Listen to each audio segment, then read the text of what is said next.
My name is Robin Short, and I have a company called Workplace Peace Institute, and we are singularly focused on helping organizations thrive and helping people thrive. We know that when people thrive, organizations thrive, and it's super simple in theory and pretty hard in practice. And I come to this work through a conflict management dispute resolution lens and through an organization systems design lens. I have always been one of those people that sees a problem and says, why? Yes, but why? Yes, but why? And I dig and I dig and I dig until I get to what I think is the root of an issue. And I spent the first half of my career in marketing communications, and I was always so fascinated by the urgency and the difficulty of just helping people communicate, and how difficult it was for professional communicators to communicate with one another in the workplace. And that got me super curious about why it was so hard to work together. And so just out of curiosity, I went back to school and got a master's in dispute resolution. And through that experience, I had an opportunity to go to Rwanda and work with government officials, security officials, in developing skills in terms of building trust with community and peace-building skills and conflict resolution skills. And it was the most amazing experience of my life. And on the flight home, I began to build my exit strategy out of marketing and what it might look like to work with people to build peace in the workplace. And for me, the definition of peace is human security and the ability to live a life of dignity that's free of fear. And so how do we bring about human security and dignity in the workplace is really at the center of everything that I do. So I want to talk to you a little bit about that this morning. And to get started, I want to talk a little bit about just the general state of the workplace. We humans are living in unprecedented times of difficulty and challenge. With climate change, with the long overdue racial reckoning that's happening across the United States, with divisiveness of politics, with the global pandemic, with scientists assuring us that this is just the first of what will probably be many, our worlds have become super disruptive. And while that's not normal, all of this disruption, there's no reason to believe that it's actually going to change or go away. So we as human beings need to learn how to really develop the skills to be in a place of just continuous change and navigating a lot of disruption. Well, what a lot of this disruption has done is it has caused people to say, I can't take it anymore, I'm out of here.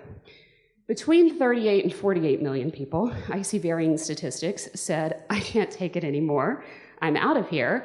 And there's projections that we're going to see about 20 million people make that decision this year as well. And I have some theories about that. When there is so much happening in the world that you cannot change, there's very little I can do as a human being to impact political divisiveness, to impact a pandemic, to impact climate change. I can do my small part, but there's very little I can actually do. I will take control of the things I do have the power to control. And for most of us, that's where we work. And one of the things the last 2 years taught us is we can actually do with a lot less. And we will do with a lot less in order to have the life that we want. And that's some of the ways that these decisions are being made. Those 38 million people who left the workplace were also really disengaged in their work.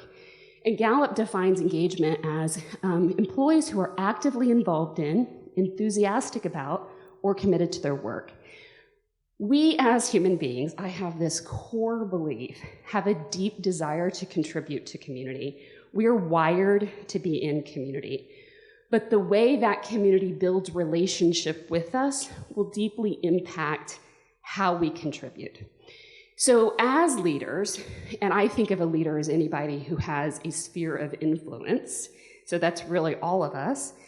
As leaders, I think it's really important that we develop the skills to support people in experiencing security, basic human needs, and dignity in the workplace, because it directly correlates to how actively involved in and enthusiastic they're going to be about their work. So I want to talk a little bit about some things that are really foundational to my work, which is basic human needs. I've had the extreme honor of working under Margaret Wheatley, who is a renowned leadership consultant, and one of the things that she says often is, as humans, we need to be more humans. And we came into this world with absolutely no manual for how to be really good humans, but we have a very clear understanding when we are in a relationship with someone who is not treating us as a good human, as a good human to another human. We have a visceral response to that. So what's really happening when we are not in a healthy relationship with someone, and what do we need to be in healthy relationship? And that's really the ability to experience our basic human needs and our dignity needs.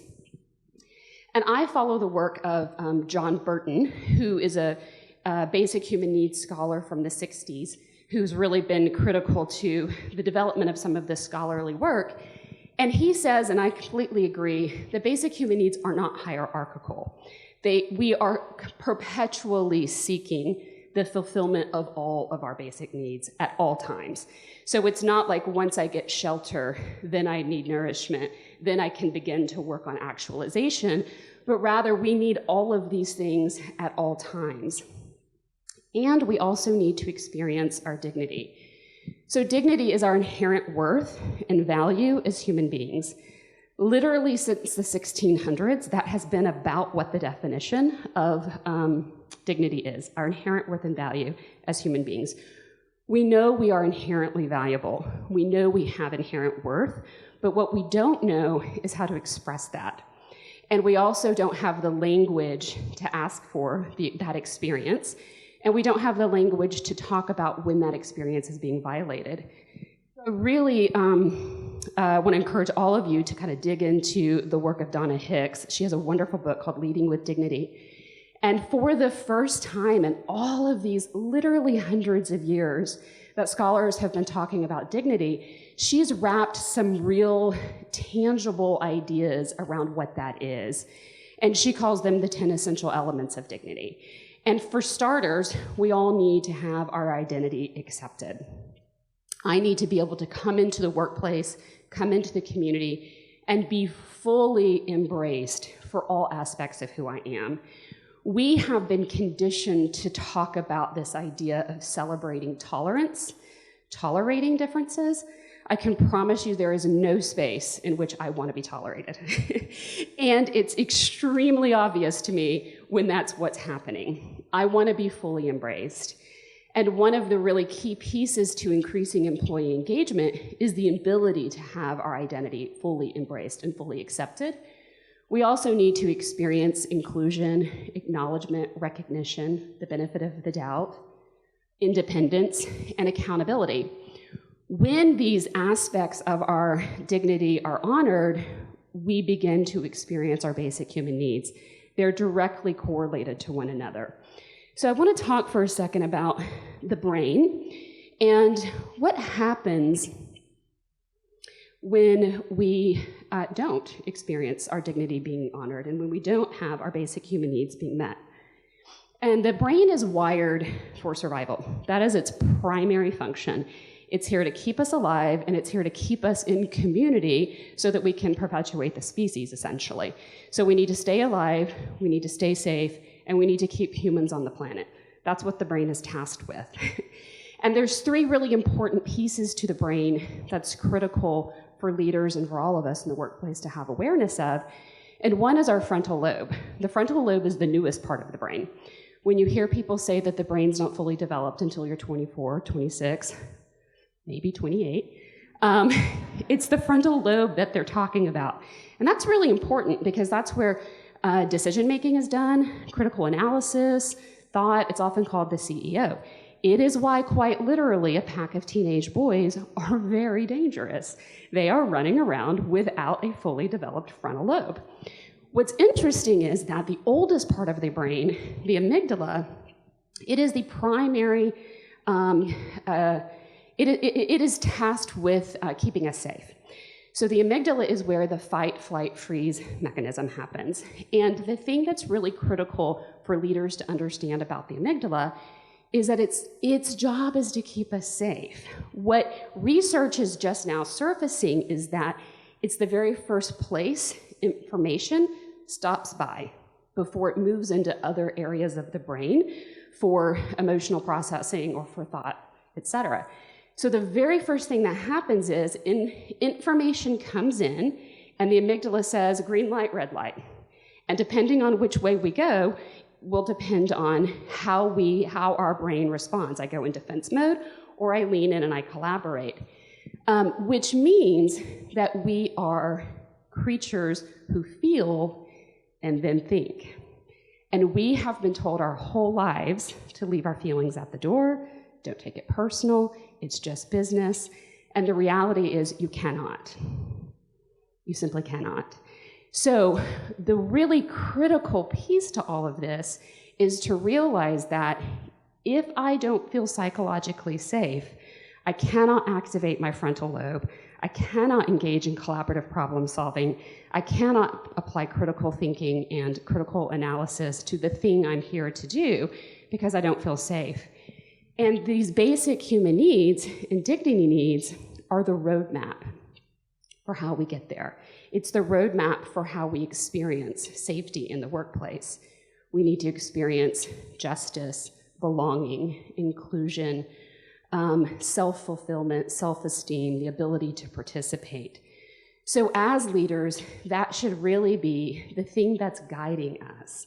Are my actions, are my plans, are my strategies, the way I run a meeting, the way I run a one-on-one, are all of these interactions intentionally designed to support that person in the experiencing of basic human needs? Because if their amygdala has said, I'm not safe, there's no learning happening. There's no collaborative happening. There's no problem solving happening. And as the world becomes increasingly more or consistently challenging, it's going to be increasingly more critical that as leaders we have these skills.